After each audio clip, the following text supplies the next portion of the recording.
बिस्मिल्लाहिर्रहमानिर्रहीम। तमाम देखने वाले स्टूडेंट्स को प्रोफेसर इकबाल हैदर भट्टी का सलाम। माय डियर स्टूडेंट, हम मैकेनिक्स का चैप्टर नंबर 5 फ्रिक्शन डिस्कस कर रहे हैं और ये वाला चैप्टर अपने आखिरी मराहल में दाखिल हो चुका है।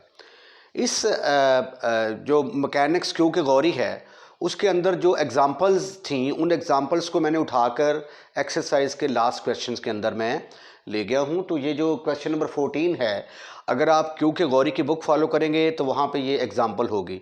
इससे पिछला क्वेश्चन जो क्वेश्चन नंबर 13 मैंने किया था वो एक rectangular block of height h, ठीक है, वो वाला वो भी जो है वो क्यू के गौरी की बुक अगर आप देखें तो वहाँ पे वो एग्जांपल के तौर पे हल की गई है। तो इससे जो अगला क्वेश्चन आने वाला है वो भी वहाँ पे एग्जांपल के तौर पे हल किया गया है। लेकिन चूंकि ये क्वेश्चन ज़रा बाकियों से थोड़ा सा हटके थे, मेजॉरिटी ऑफ द क्वेश्चंस में जो है वो हम क्या करते थे, फोर्सेस को रिजॉल्व करते थे along x axis and y axis या किसी भी डायरेक्शन के अलॉन्ग रिजॉल्व करके फिर मोमेंट लेते थे तो हमारा क्वेश्चन निकल आता था। तो इसलिए उन क्वेश्चंस को मैंने इकट्ठा सॉल्व कर दिया और जो थोड़ा सा डिफरेंट थे उनको मैंने बिल्कुल अलहदा कर दिया है। ठीक है, क्वेश्चन की स्टेटमेंट देखें और उसके बाद फिर क्वेश्चन को सॉल्व करते हैं। बड़ा इंटरेस्टिंग क्वेश्चन है, साइन लॉ ऑफ ट्राइंगल का इस्तेमाल होगा इसके अंदर। स्टेटमेंट ये है, a hemispherical shell rest on a rough inclined plane. Hemispherical shell क्या होता है? इसके एग्जांपल आप यूँ ले लें, फ़र्ज़ किया आपके पास वाटरमेलन है, तरबूज वाटरमेलन, ठीक है, उसको आप दरमियान में से काट लें। दरमियान में से काट के तो उसका जो गुद्दा है जो है वो उसको खा लें तो जो छिलका उसका बच जाएगा, खौल सा जो बच जाएगा, उसको हम कहते हैं कि ये हेमिस्फेरिकल शेल है। ठीक है, तो हेमिस्फेरिकल शेल है, ये हेमिस्फेरिकल शेल एक रफ इंक्लाइंड प्लेन के ऊपर पड़ा हुआ है। ये मैंने शेल को यहाँ पे रख दिया मैंने, on an inclined plane whose angle of friction is lambda, यानी यहाँ पे जो इसका प्लेन का एंगल अल्फा है ये किसके बराबर है? एंगल ऑफ फ्रिक्शन के बराबर है। Show that inclination of the plane base, इसको जरा गौर से देखें, ये क्या कहता है? Show that inclination of the plane base to the horizontal cannot be greater than this much. Inclination of the plane base, ये देखें, ये जो हेमिस्फेरिकल शेल है ना, ऐसे करके जब आप रखेंगे तो उसका जो फ्रंट होगा, उसके फ्रंट यानी वो जो ऊपर से उसका मुंह होगा, वहाँ से जो पास करती हुई लाइन है, जब आपने हेमिस्फेरिकल शेल को इंक्लाइंड प्लेन ए बी के ऊपर रख दिया तो वो शेल का वो जो तरबूज, जो कटा हुआ तरबूज होगा, उसके सिरे से जो लाइन पास करती है वो हॉरिजेंटल के साथ फ़र्ज़ कर लिया कि एंगल थीटा बनाती है और हमने साबित करना है कि थीटा इससे ज़्यादा नहीं हो सकता। ठीक है, हम सपोज कर लेंगे कि ये शेल जो है that is just at the point of slipping, तो हम साबित कर देंगे कि थीटा की value sine inverse 2 sine of lambda के बराबर है। अब ये देखिए, फिगर को डिस्क्राइब करते हैं।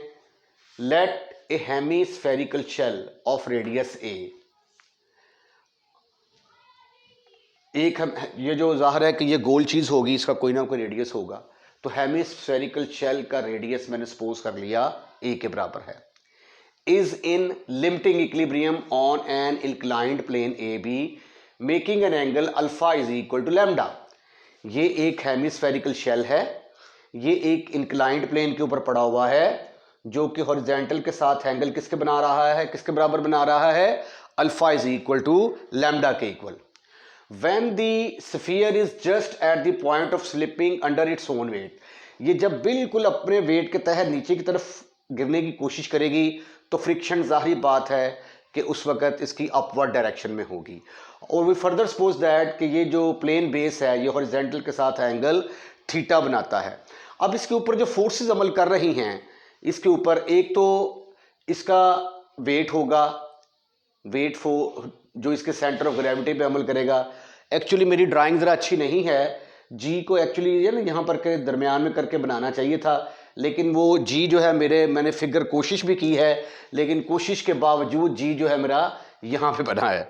लेकिन बहरहाल आपके कंसेप्ट क्लियर होने चाहिए। ठीक है, ड्राइंग मेरी ज़्यादा अच्छी नहीं है, I am sorry for that, figure मैं अच्छी नहीं बना सकता। तो ये सेंटर ऑफ ग्रेविटी है, सेंटर ऑफ ग्रेविटी पर इसका वेट जो है ये नीचे की तरफ अमल करेगा। अब आर बार जो फोर्स है वो इसकी अपवर्ड डायरेक्शन में अमल करेगी और दोनों एक दूसरे को बैलेंस कर देती हैं। आर बार ऊपर की तरफ, आर बार ऊपर की तरफ और वेट नीचे की तरफ, दोनों एक दूसरे को बैलेंस करती हैं। आर बार के दो कंपोनेंट होते हैं, एक होता है म्यू आर और एक होता है आर। तो ये आर बार जो है ये ऊपर वाली डायरेक्शन में है, इसके दो कंपोनेंट, एक कंपोनेंट इसका आ गया म्यू आर इस तरफ और एक आर इस तरफ आ गया। आर क्या है? Normal reaction. अब आर बार खत्म हो गया, आपके पास तीन फोर्सेस बचती हैं। एक फोर्स है नॉर्मल रिएक्शन आर, एक म्यू आर और एक इसका वेट जो कि नीचे की तरफ अमल कर रहा है। ठीक है, यही यहां पे लिखा हुआ है, the forces acting on the shell are its weight W acting at this G centre of gravity of a shell and a friction mu R and R. R क्या है? नॉर्मल रिएक्शन है। Because system is in equilibrium, चूंकि system equilibrium में है तो इन तीनों forces को क्या होना चाहिए? कंकरेंट होना चाहिए, एक ही पॉइंट में से पास करना चाहिए, तो तभी इनका रिजल्टेंट फिर जीरो के बराबर आएगा। राइट, तो फिर जो है ये तीनों फोर्सेस कहां पे से पास करेंगी, कहां पे कंकरेंट होंगी? पॉइंट ई के ऊपर कंकरेंट होंगी। तो आइए अब हम साबित करने की कोशिश करते हैं कि थीटा किसके बराबर है, उसके बराबर। अब जो है ओ ई क्या है? ओ से लेकर ई तक ये रेडियस है। O E is equal to A, ये क्या है? Radius of shell, radius of shell. अब ओ से लेकर जी तक जो है जाहिर है कि ये दरमियान में करके आएगा, तो इसका जो है ये किसके बराबर होगा? रेडियस का half. O G is equal to A by two, half of the radius के बराबर आ जाएगा। अब मैंने इसके एंगल कैलकुलेट करने हैं फ्रॉम फिगर।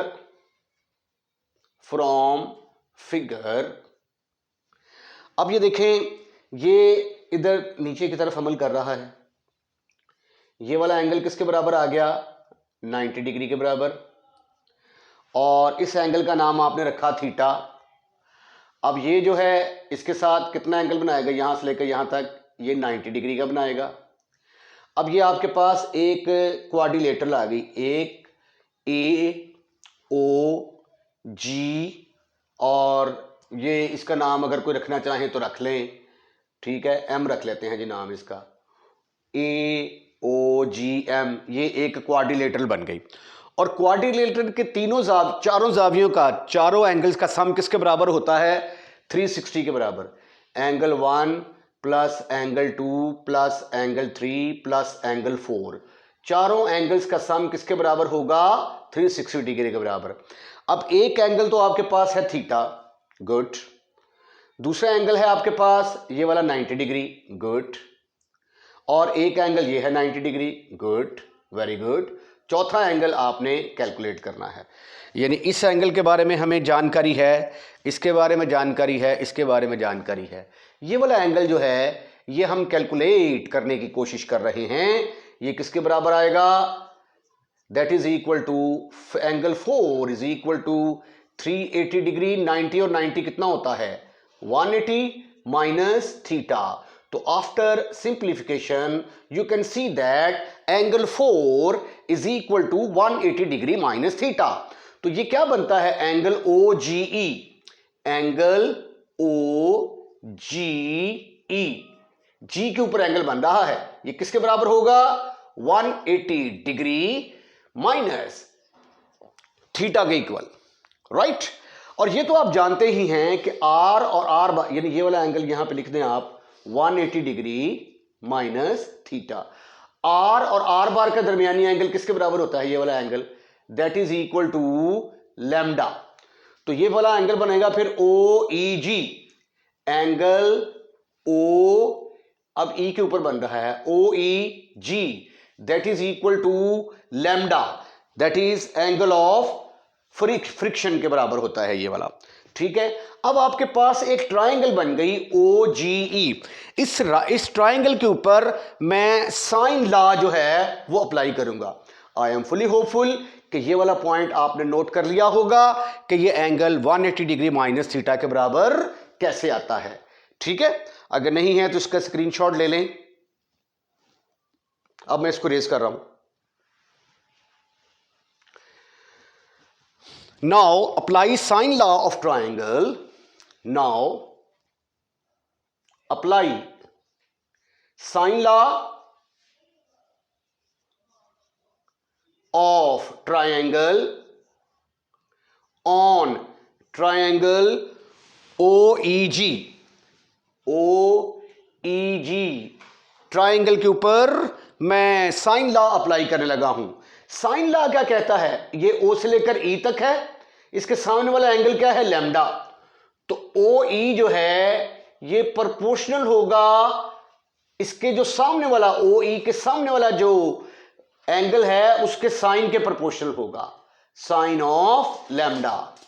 सिमिलरली ये OG है, OG के सामने वाला एंगल क्या बनता है?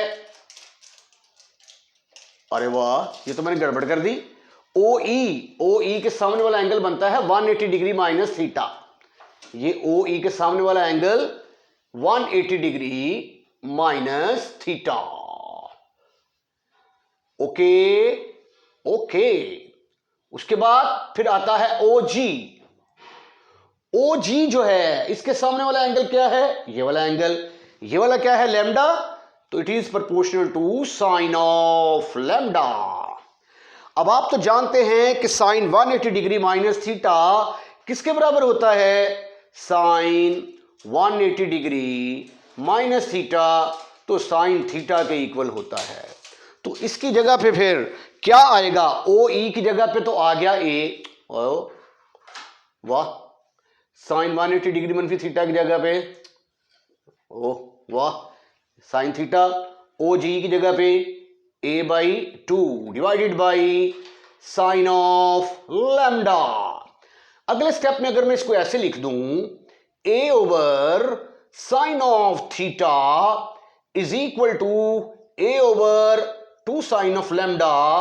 तो any kind of problem? Your answer should be no, never, not at all. अब ये A के साथ खत्म होने जा रहा है, तो आपके पास आया 1 over sine of theta is equal to 1 over 2 sine of lambda. इसका रेसिप्रोकल ले लें तो sine theta will be equal to 2 sine of lambda. तो what is the value of theta? Theta is equal to sine inverse of 2 sine of lambda. और यही तो आपने साबित करना था कि थीटा किसके बराबर है? Sine inverse into 2 sine of lambda. अब इसकी टेक्निक आपने जरा जहन में रखनी है। वो क्या है कि आपने OGE ट्राइंगल के ऊपर साइन लॉ लगाना है। साइन लॉ लगाने के लिए आपको इस एंगल की जरूरत है और इस एंगल की जरूरत है। ये एंगल आपने कैलकुलेट करने हैं। बाकी उसके बाद ये रेडियस के बराबर और ये रेडियस का हाफ, तो उसके बाद सिंप्लीफाई करेंगे तो आपका आंसर निकल आएगा। वेरी वेरी इंपॉर्टेंट एग्जाम्पल है ये। मैंने इसको अपनी बुक में क्वेश्चन नंबर 14 का नाम दिया है और कई दफ़ा पेपरों में ये आ चुकी है और कई दफ़ा इंशाल्लाह पेपरों में ये आएगी। मैं इन क्वेश्चंस को ज़रा अलग-अलग जो है ये अलग-अलग वीडियो में सॉल्व करना चाहता हूँ, डिस्कस करना चाहता हूँ। तो इसको यहाँ पे मैं इस लेक्चर को ख़त्म करता हूँ, फिनिश करता हूँ।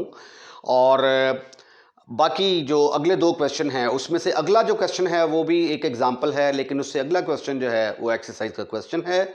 तो अगले लेक्चर्स में वो दोनों क्वेश्चंस बड़े इंपॉर्टेंट हैं, तो उनको हम डिस्कस करेंगे।